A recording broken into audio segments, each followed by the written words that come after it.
security forces in Manipur as the state continues to simmer. The violence has not yet stopped. The displaced are still in the wilderness, and the goons from both sides are still very much in play.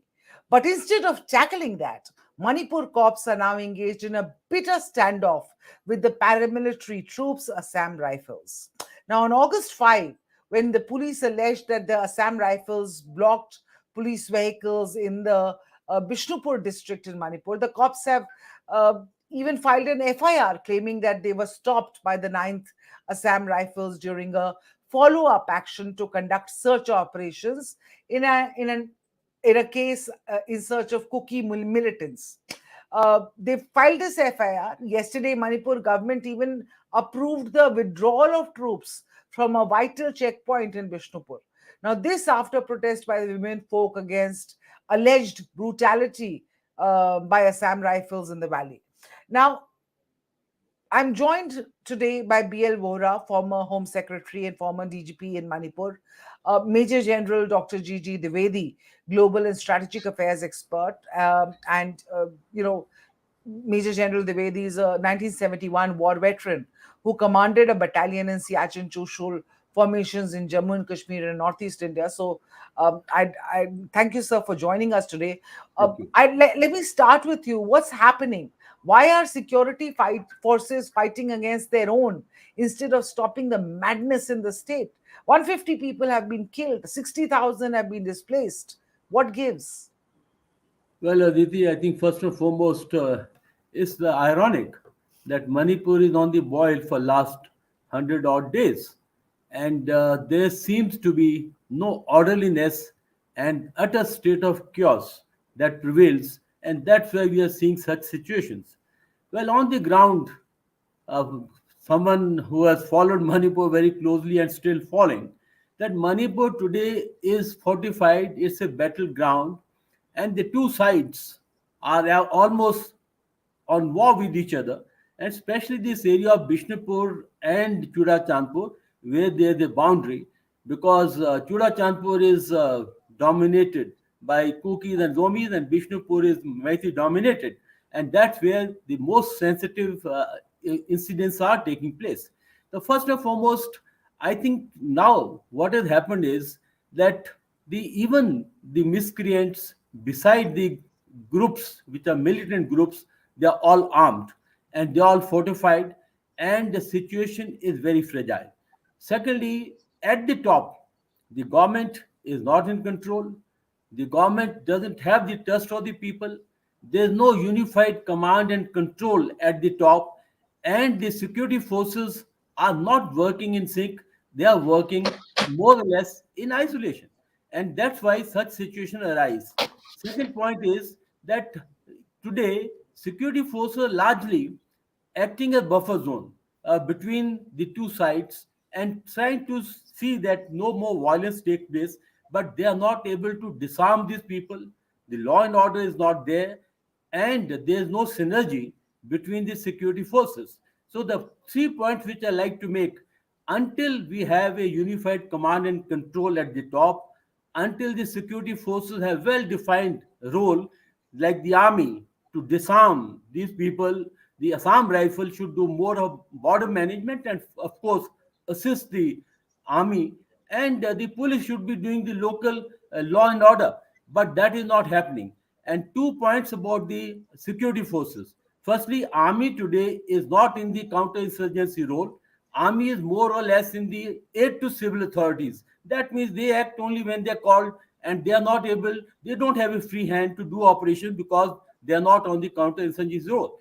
Assam Rifle actually is a very professional force, because when I commanded the division, I had number of Assam Rifle battalions. But then Assam Rifle is a police force, a central armed police force. So it has its own culture. Though 80% it is manned by the army officers, regular officers, but the rank and file is local. So there can be situations where the people on the ground, rank and file, they may have some partisan type of outlook, which can happen, because after all they are all human beings and the groups are local. So I would only conclude that situation must be tackled at the national level, All It right, so cannot be left to the from what you're Manipur. saying, I'm going to come back to you, sir. From what you're saying, two key issues that I hear you saying, and one, of course, is the issue of no unified command. But one would think that since it's a it's one of those double engine governments where the state chief minister is supposed to be in charge of law and order, the home minister is supposed to be in charge, and the central paramilitary forces, the troops, are supposed to have been sent there from the center to help them. So then why is there confusion over this? Very well pointed out, sir, that there is a confusion over who's doing what and in bringing the situation under Manipur in Manipur under control. But why is the confusion there? And for that, can I just bring in Mr. Vohra, please? See, frankly, in this particular case, I think it was the mistake of the Assam Rifles. See what happened, the incident. There were murders, three Maitis were killed. It was early morning. Police got into action. They wanted to follow their footsteps. They wanted to go across to Chudachandpur from Bishnupur. Because that is, if you follow the people on hot trail, it's easier I'm to going to get just going them. to request, sorry, I'm going to request my team to play visuals, please, of that altercation while you're talking. And that will be interesting to watch what exactly had happened on the 5th of August. Why the forces were, or rather the police were sparring with the forces. And please, sir, please continue. I continue? Yes, sir, please. Sorry. Okay, so when they were going to arrest these guys or follow them, the Assam Rifles stopped them from doing it on their own reason and logic. What was the result? Those cookies who had done this murders, they ran away, they got away with it. So it was number one, obstructing the local police from doing its duty, and two, it's a total failure. I mean, it's non-cooperation in a way. Now, having said that, this is not the first time that such an incident has happened. I have had 3 4 tenures in Manipur. I have worked in Punjab. I have worked in Kashmir. I have worked in Tripura. I worked with the army. Excellent force. Utmost respect for the army. But see, there are individuals who create problems, and many times it has happened. Many times it has happened that they see, ultimately, let us understand, under the law of the land, it is the responsibility of the police to register crime and investigate crime and arrest people. So what happens is, when there is good relationship at the top, which is generally there, then things get sorted out, because officers, senior officers, they understand what is happening, and then they tell their subordinates that you have to cooperate. Now, coming to few points with my co-panelist, respected So General just Dwivedi made. 1 second before you move on from this point, I just have a question for you. I mean, the you said that the Assam Rifles was at fault in this case because of individuals. There is a press release, a clarification, a defense of the Assam Rifles, which has been put out by the Indian Army, who you just said that you respect a lot, just today, over the same incident. And they have said, and I quote, that the Assam Rifles Battalion has acted strictly in accordance with the mandate of the Unified Headquarters of Strict Enforcement of Buffer Zone Guidelines, um, towards the aim of preventing violence between the communities. The army is defending the action by the Assam Rifles. The Manipur police has gone ahead and put an FIR in place, and after the FIR, this clarification has come. Uh, so my initial question: why is there so much of confusion over who's doing what in Manipur? Yes, there is no confusion, Miss Aditi. Actually, Assam Rifles is a paramilitary police force, which General Dwivedi has also said. It's a paramilitary force, but it works under the operational control of the army. And army has to defend the action of the Assam Rifles because it works under this operational control. But that is the only reason. They inside. I am sure they would have pulled up the Assam Rifles, but otherwise in public domain they cannot say that Assam Rifles was wrong. So in a way, it's defending the indefensible. But having said that, what I am saying is these are occasionally these things happen where mistakes do get committed.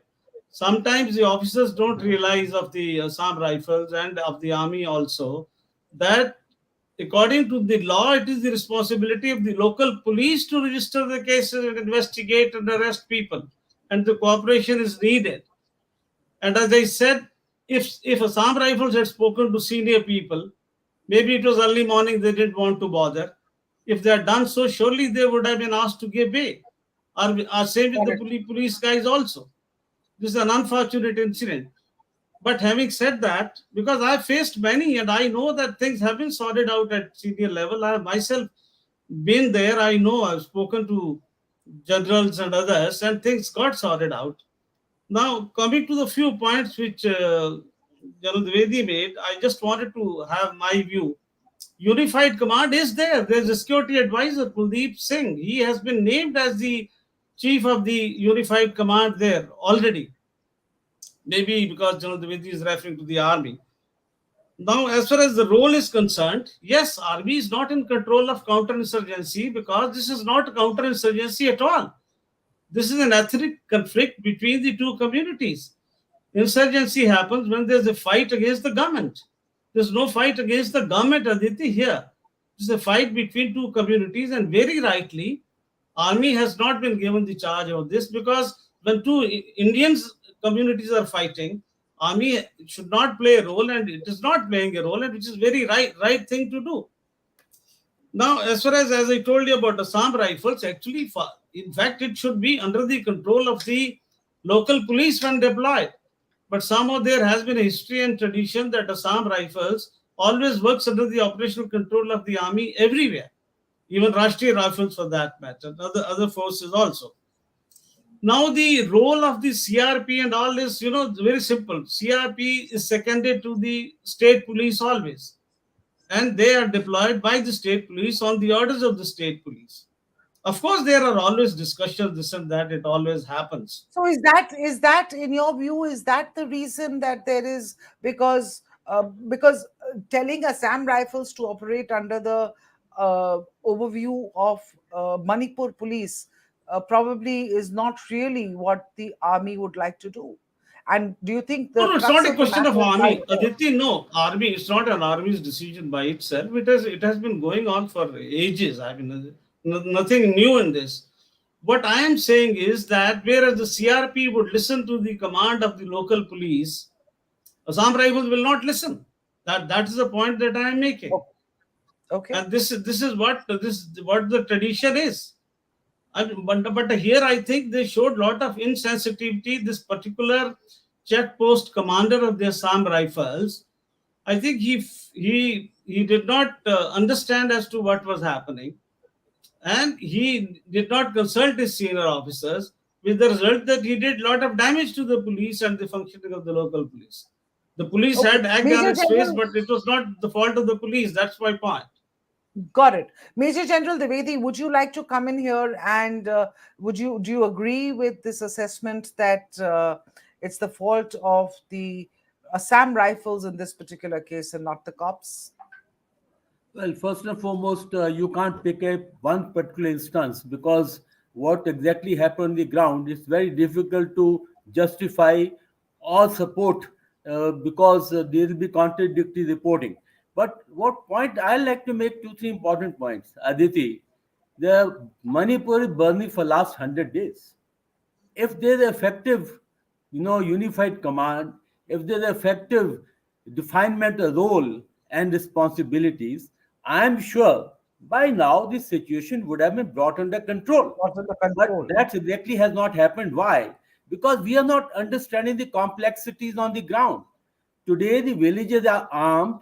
There are about 4 to 5,000 arms, including automatic weapons. In fact, only 3 days back, they were firing on mortars. I mean, that's the kind of intensity. We are still talking about law and order. We are still talking about police as the point force. I think we are not understanding the gravity of the situation. The gravity of the situation is that Manipur is a battle zone. And what the security forces, both army and Assam Rifle doing, is to keep these two factions apart. And they have created buffer zone. That's why this Casper vehicle is visible, trying to separate the two communities. Now that is what is the main role the army is doing. That trying to keep these two communities apart so that they don't clash. Now the police role, yes, definitely. When I was also the division commander there were very clear-cut responsibilities. In fact, the state government has to actually be effective. Yes, you have a notional, unified command, but that notional unified command is not delivering. How can you justify that after 100 days, the 5,000 people are armed and they are firing at each other? That there is no such semblance of command and control out there. So I like to make Aditi two, three important points. First and foremost, I think the time has come when the central government has to take control of the situation. It is well beyond the state government. It's well beyond the local law enforcing agencies. Army has to come in, given powers to disarm these 4-5,000 people. Until they are not disarmed, there is going to be no normalcy. Secondly, very clear-cut role have to define what Assam Rifle is going to do, what the army is going to do, what the local police is going to do. Local police has an important role, but the point is, The sad thing, one sir, minute, is that one minute. 3 months have passed and we've still not been able to Yeah, decide that. 1 minute. And The that's the local worst police thing. is the weakest link in the chain. That's the whole problem. The local police have not been able to rise to the occasion. In fact, they have let the arm be looted, and the people have no faith in the local police today. I think overall they have to be overhauled. Otherwise, the Manipur situation is going to flare out to the neighboring state, and whole northeast will be up in the flames. Aditi. Which is where I want to come in and also talk about that clearly.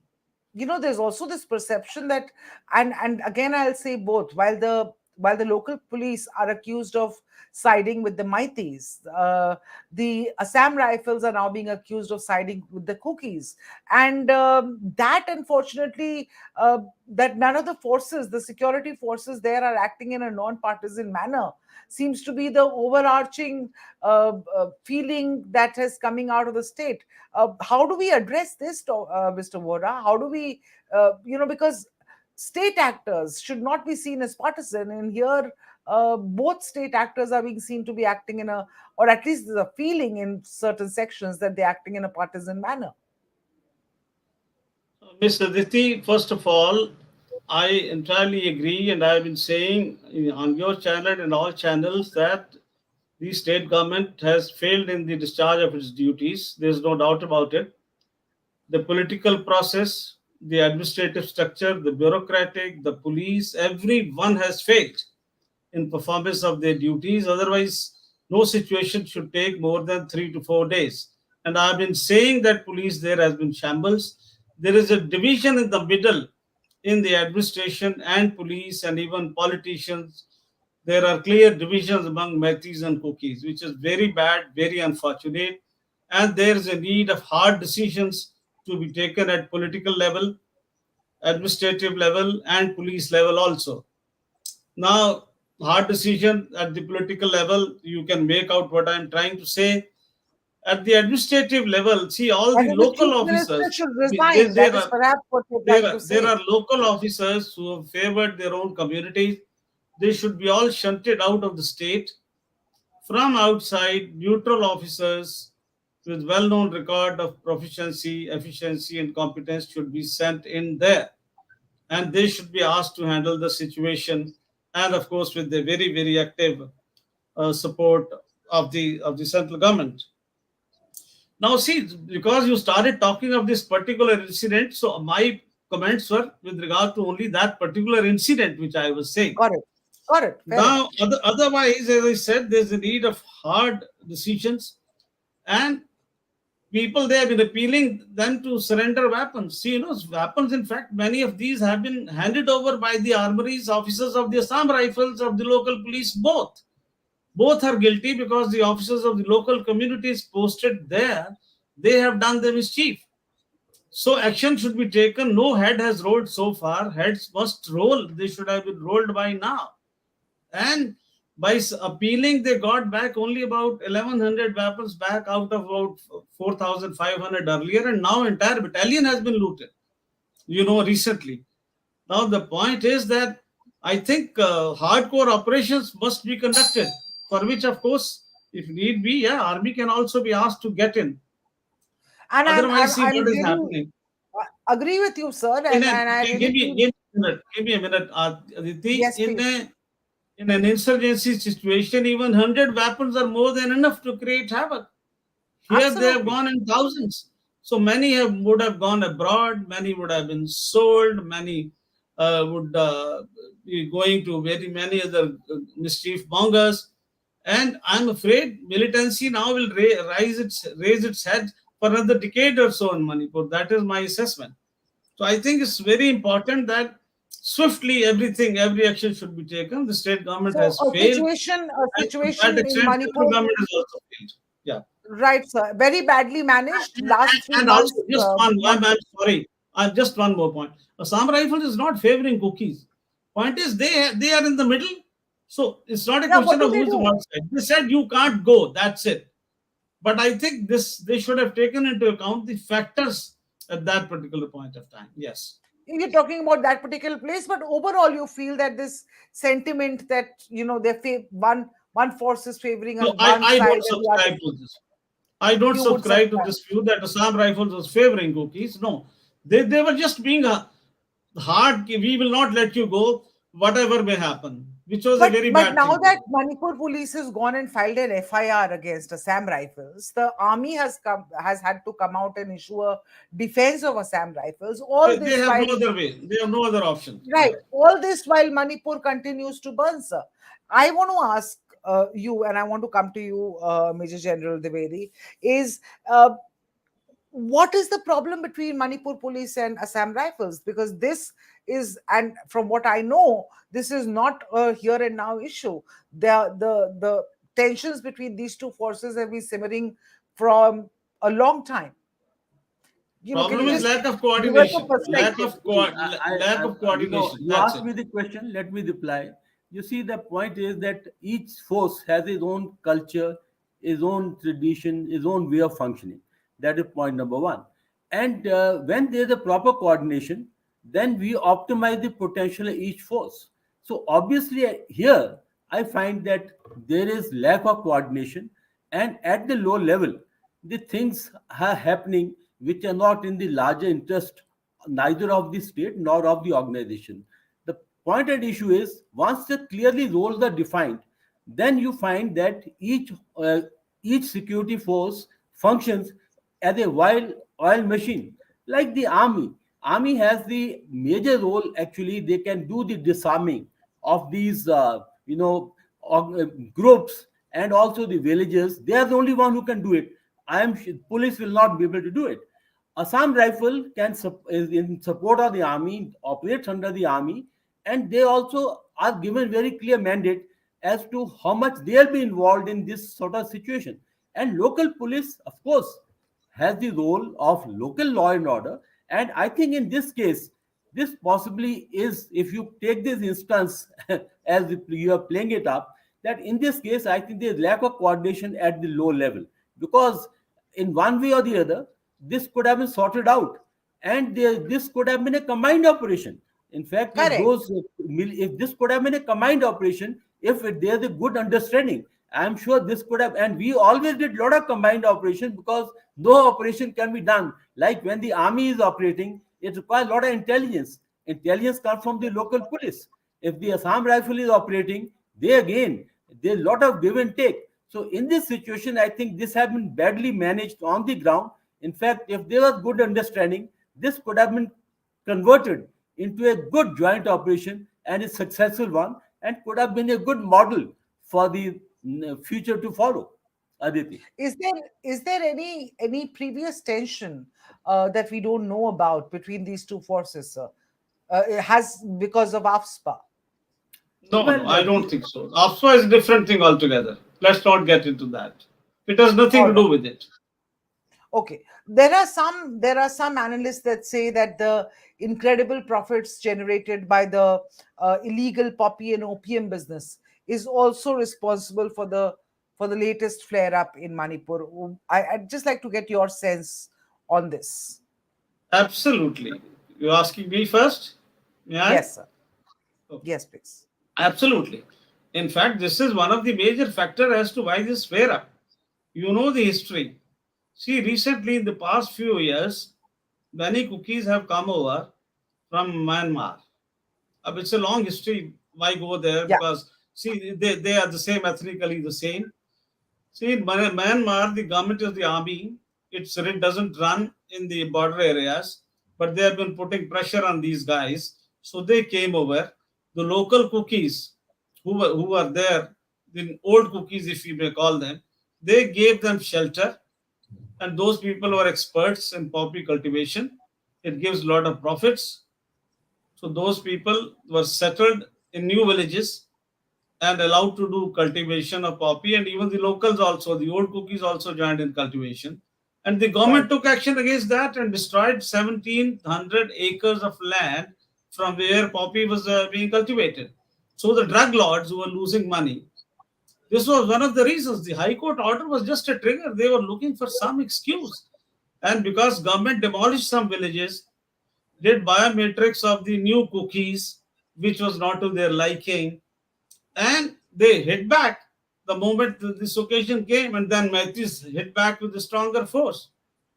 That is absolutely the right reason.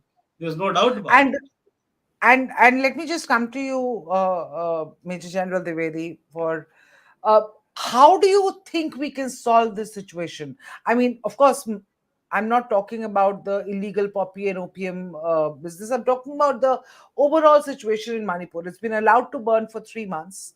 There is still, as is clear by the clashes between, not the clashes, but rather the standoff, mental standoff between the Assam Rifles and the Manipur police, that things are not working out, and there is no, nobody knows what the other security force is doing. How do we solve the situation from here on? Because Manipur cannot be allowed to continue burning.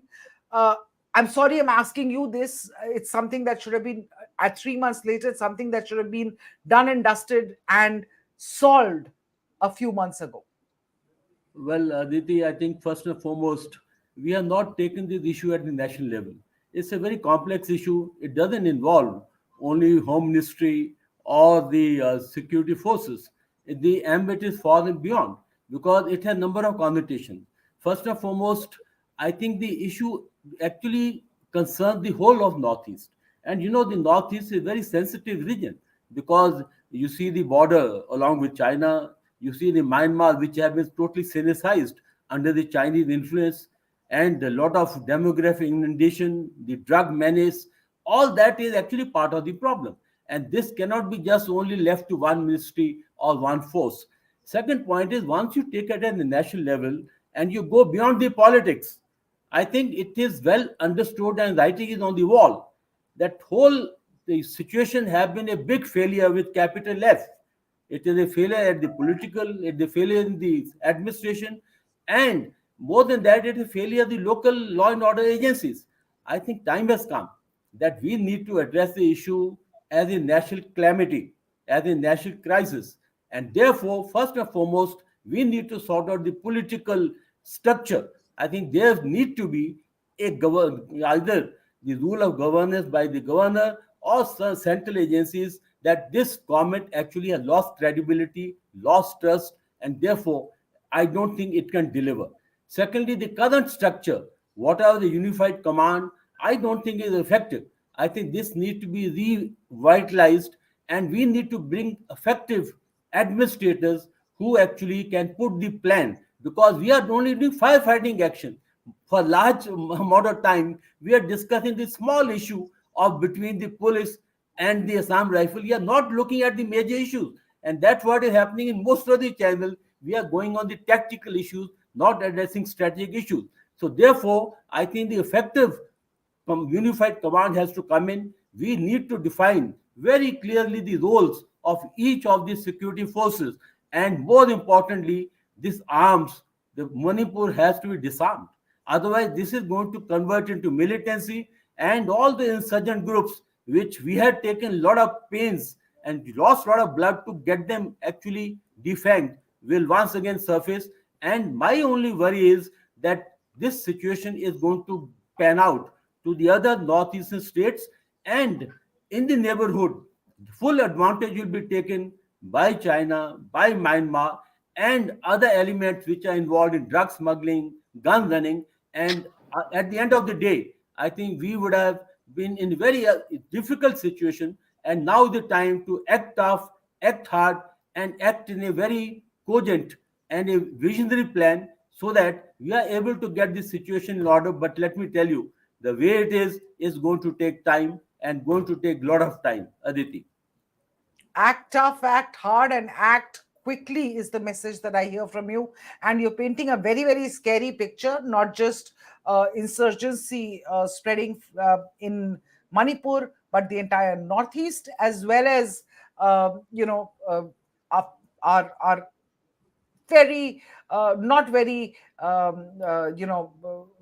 neighbors who are not very friendly, such as China, Myanmar, taking advantage of the situation that is erupting in the northeast. I hope somebody in the powers that be listens to you, takes note, and we are able to resolve this situation sooner rather than later. Thank you so much for being with Thank you. us. Your Thank you. last thoughts, any last thoughts, Mr. Vohra? Sorry, I didn't give you a chance to take your last thoughts from you, but I'll take them now and then we'll close the show. I have already said that there's a need for hard political, administrative decisions, including at the police level. I have already said that.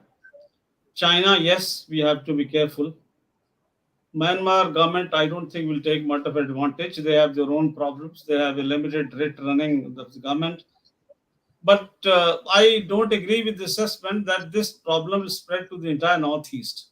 See, this Kuki problem is essentially in Mizoram and in Manipur, where these people are staying. Not even in Nagaland. As you've noticed, nothing has happened in Nagaland. And I don't think there's any prospect of this particular issue snowballing in the other northeastern states. So I think, but yes, these two states have to be taken care of, and especially the China angle.